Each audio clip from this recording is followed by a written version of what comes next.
Soumya. So at the outset, I must pay my respect to my teacher, professor and mentor, Dr. A.N. Rai sir, my friends, Dr. D.P. Ketan sir, and all my friends who are waiting till this last point of time touching the next day's events. So after 1.5 hours, we will be touching the 7th. So we are right now in the 6th. Uh, as a last batsman, I have to do only stop the game over here. I cannot become the night watchman and play for tomorrow as well. So, friends, my talk today has been assigned by my friend Dr. Veermani as management of diabetes during surgery. And he wanted to make me a surgeon, and I wanted to stay as a physician. So, over here, I would like to introduce this subject. Elevated blood glucose impair neutrophil functions and overproduction of reactive oxygen species. Every one of us know all these aspects. Free fatty acid levels, they increase, which impair the vascular and the immune dysfunctions, resulting into immune dysfunctions. So persistent hyperglycemia is the risk factor for impaired wound healing, post-operative sepsis, and ischemia. The stress of surgery alters the glucose hemostasis and metabolism. There is a clear association between perioperative hyperglycemia and adverse clinical outcomes. So diabetes has to be carefully monitored and managed. And since last 2 days, we are managing the diabetes very well. And with the introduction of the insulin by Dr. Ravi Modi, my very good student, we have learned a lot many things over here, and he has cut short my slide stress. Surgical stress and glucose regulation, as we all know, anesthesia and surgery causes a metabolic stress response. We all know it is all the pattern of the anesthesia as well. General anesthesia, once used, they have a higher level of catecholamine release, cortisol and glucagon release than the local or epidural anesthesia. That is all the only type of the anesthesia. So inhibition of glucose uptake and glycogen storage, inhibition of amino acid uptake and protein synthesis by skeletal muscles, inhibition of fatty acid synthesis in liver and the storage in the adipocytes. All these phenomena results in hyperglycemic state during surgery. There is a direct catabolic effect of the stress hormones. We all know catecholamines stimulate gluconeogenesis and glycogenolysis, inhibit glucose uptake and inhibit insulin secretions and predisposes them to severe hyperglycemia. Glucagon stimulates hepatic glucose production, ketogenesis, and inhibition of insulin action on peripheral tissues. Glucocorticoids induces lipolysis and proteolysis. The products of lipolysis and proteolysis provide the substrates for gluconeogenesis by the liver. And the combination of relative hypoinsulinemia, insulin resistance, and excess catabolism from catecholamines is a serious threat to glucose homeostasis. We all understand that during the surgical stress, there is a hormone counter regulation responses affecting either the pancreas or on the adipose tissue. That leads to the elevation of the catecholamines, glucagon, cortisol, growth hormones. In the adipose tissue, they cause increased lipolysis, releasing free fatty acid production, affecting the liver, and increasing the gluconeogenesis, glycogenolysis, or glucose output. Thereby, all these three combined together, they lead to increased glucose production and hyperglycemia. On the other hand, once the pancreas is affected by these counter-regulatory hormones, there is a reduced insulin production, which is there's a free fatty acid which inhibit insulin-stimulated glucose uptake in skeletal muscles. There is a relative insulin resistance and leading to hyperglycemia. So this hyperglycemia ultimately leads to a mitochondrial injury, endothelial dysfunction, immune dysregulation, and superoxide generation. And this is the total surgical stress response. The prevalence data we all know by perioperative hyperglycemia, 20 to 40% of the patients undergoing general surgery, they show the elevated blood sugar level. 80% of patients having cardiac surgery, they develop perioperative hyperglycemia. Prevalence of hyperglycemia is around 32% in both ICU and non-ICU patients. Measurement of HbA1c during hospitalization help us to differentiate patients with stress hyperglycemia from those with diabetes who were previously undiagnosed. Preoperative glycemic management depends on the factors affecting glycemic management, types of diabetes, nature and extent of the surgical procedures, length of pre and post operative fastings, type and frequency of daily medications. We will pick it up one by one. Oral anti-diabetic agents, sulfonylurea and insulin secretagogues is discontinued on the day of surgery to limit hypoglycemia. Metformin can be taken the day before surgery and restarted on the day when normal diet is resumed after surgery. While in cases of longer surgery, which is for more than 4 hours duration, metformin is stopped when the preoperative fast begins. If the GFR is less than 45 ml per minute, metformin is to be discontinued till renal function normalizes. SGLT2 inhibitor therapy with metformin have showed diabetic ketoacidosis. So we have to stop the drug at least 24 hours before an elective surgery or invasive procedures. DPP-4 inhibitors are safe in non-cardiac surgery patients with type 2 diabetes mellitus. Drugs can be taken the day of surgery and continued through the perioperative periods. Chlorpropamide, if used, should be stopped 2 to 3 days before surgery. Insulin therapy has become the usual mainstay of the therapy during surgery. It was a usual saying that whenever we go for a surgery, we have to pick up the insulin. But this concept has been, as I told you right now, that how to use the proper uses of the oral hypoglycemic agents. So we have to have a balance between these two. Patients' basal insulin, that is glargine or detamir, dose is to be reduced by 25% of normal dose the evening before or the morning of surgery if dose is twice daily. NPH, that is neutral protamine hexadrome, insulin and premixed formulations are reduced by 20% the evening before surgery and by 50% the morning of surgery. Hold insulin therapy if the fasting blood glucose level is less than 120 milligram to defer or deter any hypoglycemia, which is more dangerous than any hyperglycemia. Patients with type 1 diabetes mellitus going for surgical procedure require during perioperative period 80% of basal insulin dose the evening before surgery and on the morning of surgery to prevent hypoglycemia caused by the stress of surgery.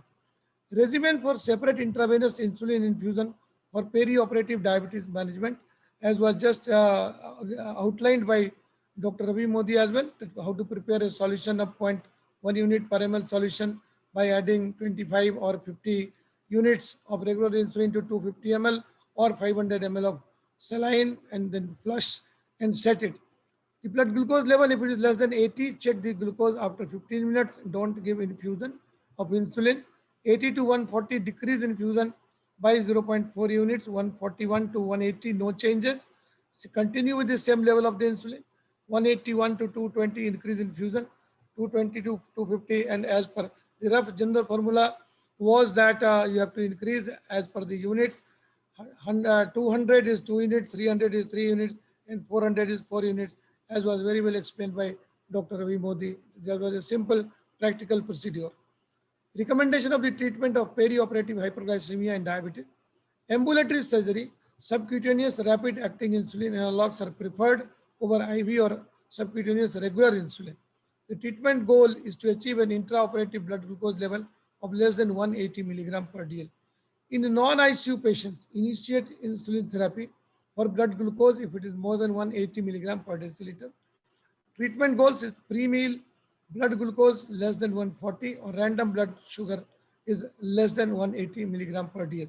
While in ICU patients, initiate insulin therapy for glucose for all those patients where the blood glucose level is more than 180 milligram per dl. The treatment goals are glucose level between 140 to 180 and they keep the glucose levels below 180 and avoid keeping it below 110 milligram in fasting and in pre-meal states.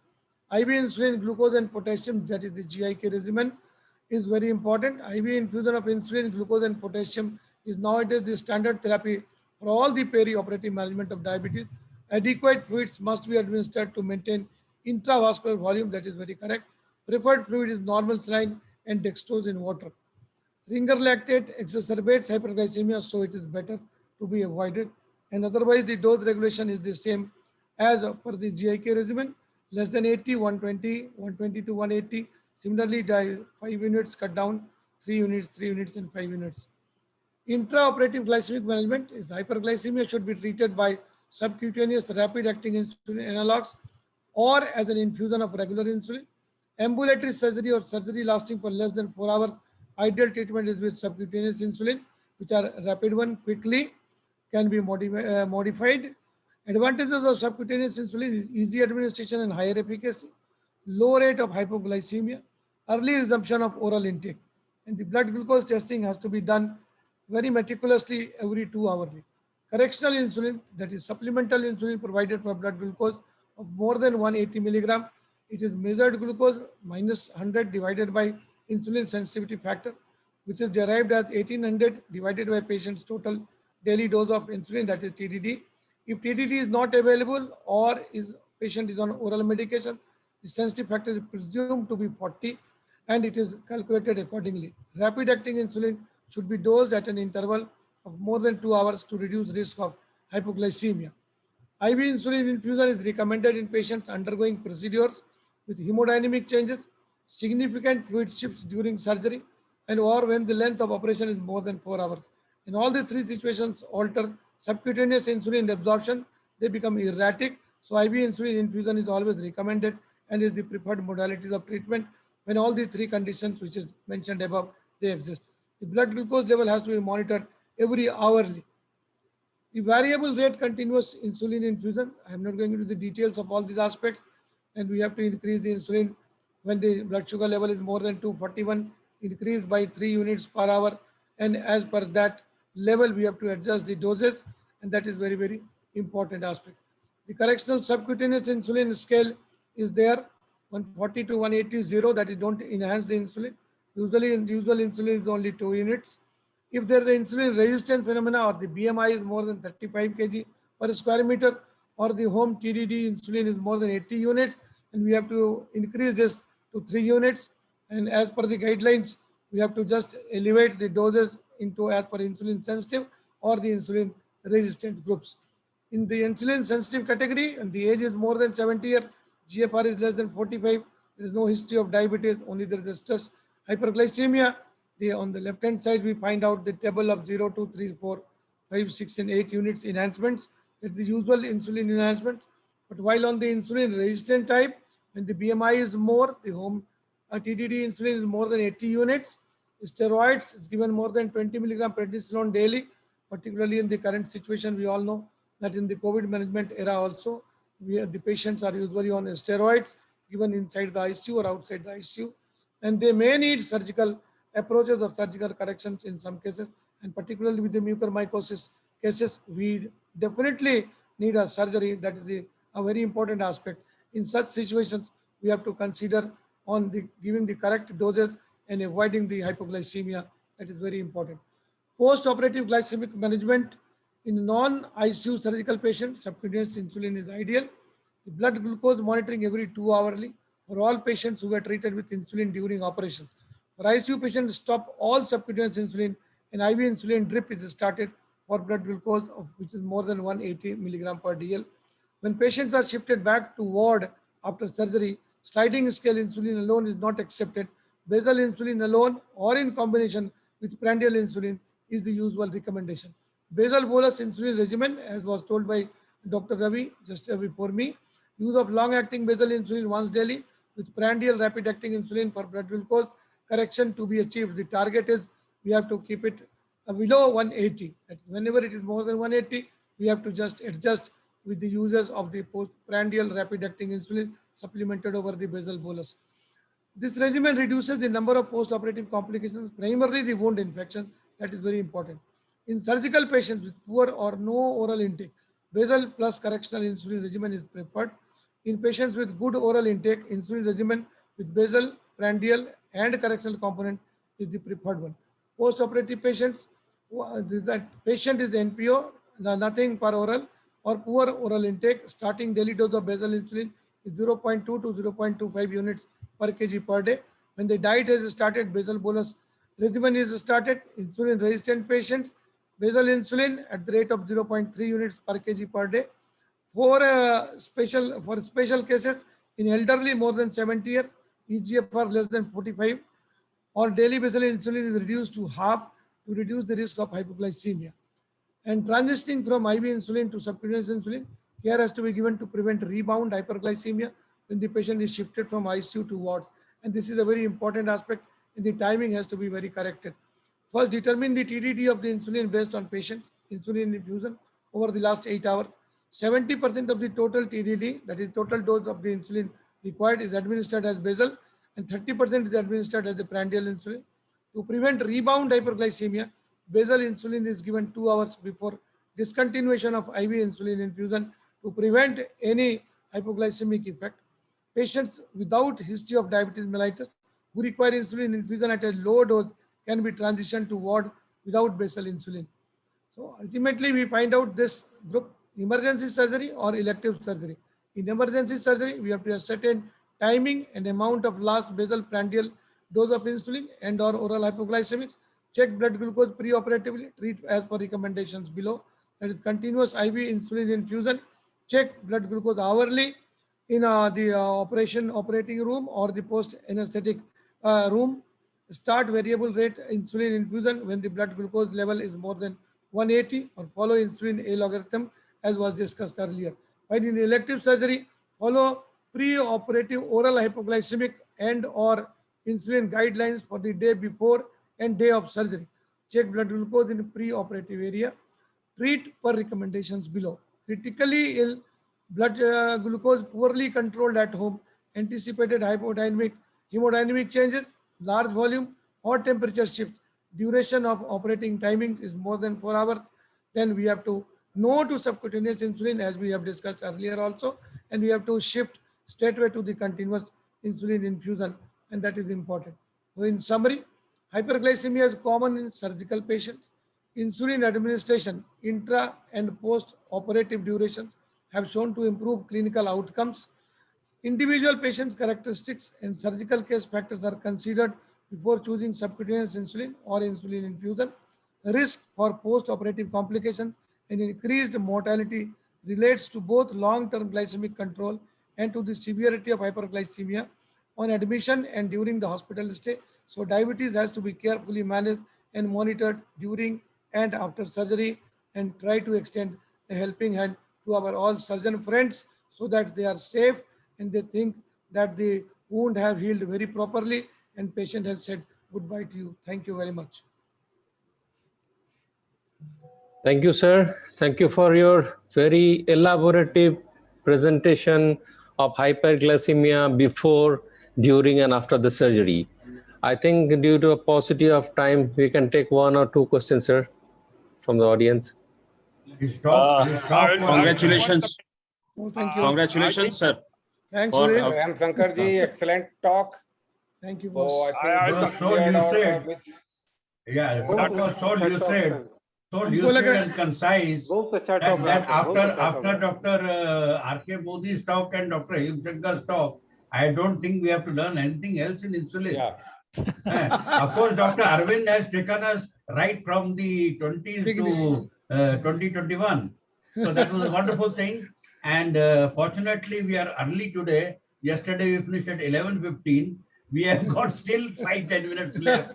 So we'll go for the, I think. Sir तो I आप think आप Dr. पहले Virmani, बता देते तो हम लोग शुरू Yeah, होते हैं। Dr. Rai, sir. Please, sir. Dr. Virmani last weekend has done very well. He finished in time.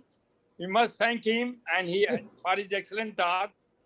And one thing is very clear, that perioperative hyperglycemia in non-diabetic patient also, he has very well said that patient critically ill should be given insulin and blood sugar will be brought between 140 to 180. This is very important. This is very important. Those who are non-diabetic, but if the perioperative hyperglycemia is there, critically patient, insulin should be given. That's a good suggestion. Thank you, Dr. Shankar. Dr. Virmani, Hyperglycemia is treated. is there any now valedictory can be done? Yeah, we are going for the valedictory. Yeah, please start. And